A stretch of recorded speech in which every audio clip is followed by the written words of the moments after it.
بسم اللہ الرحمن الرحیم۔ ہمارا موضوع ہے کہ علماء اور مدارس کے جو طلباء ہیں وہ ہمارے معاشرے کی ضرورت ہے، اس لیے کہ دین ہماری ضرورت ہے، اور دین جو ہم تک پہنچے گا وہ انہی علماء اور طلباء کے ذریعے سے پہنچے گا۔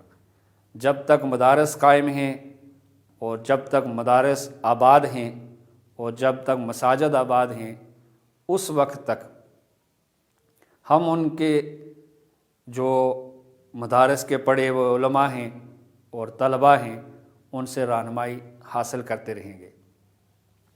اس لیے اگر معاشرے سے اسلام نکل جائے اور معاشرے سے دین نکل جائے تو معاشرہ حوانیت کی طرف چلا جاتا ہے، بے راہ روی کی طرف چلا جاتا ہے۔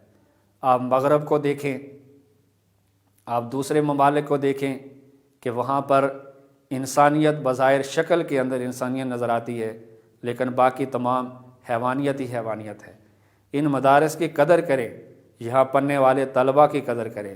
یہ آپ کی ہر مقام پر اور ہر جگہ پر پیدائش سے لے کر موت تک یہ آپ کو ہر طرح کی رہنمائی مہیا کرتے ہیں۔ ظاہر ہے آپ کا بچہ پیدا ہوتا ہے تو اس کے کانوں میں اذان دینے کے لیے آپ کو کسی عالم اور اس کی کسی قاری کی ضرورت ہوتی ہے۔ پھر جب آپ تھوڑی سی آپ کی عمر بڑھتی ہے اور بچہ اس قابل ہو جاتا ہے تو پھر اس کو قرآن پڑھنے کی ضرورت ہوتی ہے، جو مدارس کے علماء اور مدارس کے پڑھے ہوئے لوگ ان کو قرآن کی تعلیم دیتے ہیں۔ پھر جب کوئی شخص جوان ہو جاتا ہے تو اس کو نکاح کی ضرورت ہوتی ہے، اس کے اندر بھی یہ علماء اور مدارس کے پڑھے ہوئے لوگ آپ کی رہنمائی کرتے ہیں۔ پھر اسی طرح سے زندگی کے بے شمار مراحل ایسے ہیں کہ جہاں پر ہمیں ان علماء سے اور مدارس کے پڑھے ہوئے جو لوگ ہیں ان سے رہنمائی حاصل کرنی پڑتی ہے، یہاں تک کہ جب انسان اس دنیا سے رخصت ہوتا ہے تو جو انسان کی آخری نماز ہے وہ بھی ان مدارس اور ان مساجد کے پڑھے ہوئے کوئی عالم اور کوئی قاری یا کوئی حافظ قرآن اس کی نماز جنازہ پڑھاتا ہے۔ تو گویا کہ زندگی کا کوئی شعبہ نہیں ہے کہ جہاں پر ہمیں علماء کی اور جہاں پر ہمیں دیندار طبقے کی ضرورت نہ ہو۔ اس لیے مساجد آپ کی ضرورت ہیں، مدارس آپ کی ضرورت ہے، مدارس کے اندر پڑھنے والے طلباء آپ کی ضرورت ہے۔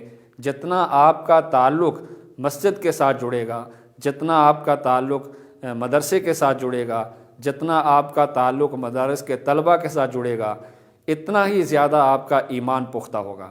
جب آپ کا ایمان پختہ ہو جائے گا تو پھر آپ کا دین بھی اور آپ کی دنیا بھی فلاح کی طرف جائے گی، اور دینی اور دنیاوی اعتبار سے اللہ تعالیٰ آپ کو رحمتیں اور کامیابیاں عطا فرمائے گا۔ اس لیے اپنے اس جو تعلق ہے اس کو مضبوط بنائیں، مضبوط سے مضبوط تر بنائیں، مضبوط سے مضبوط تر بنائیں۔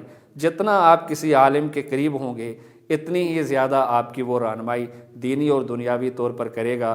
اس لیے یہ ہماری ضرورت ہیں، اور اس ضرورت کو ضرورت کے تحت ہی انسان کو ان کے ساتھ تعلق قائم کرنے کی بھی ضرورت ہے۔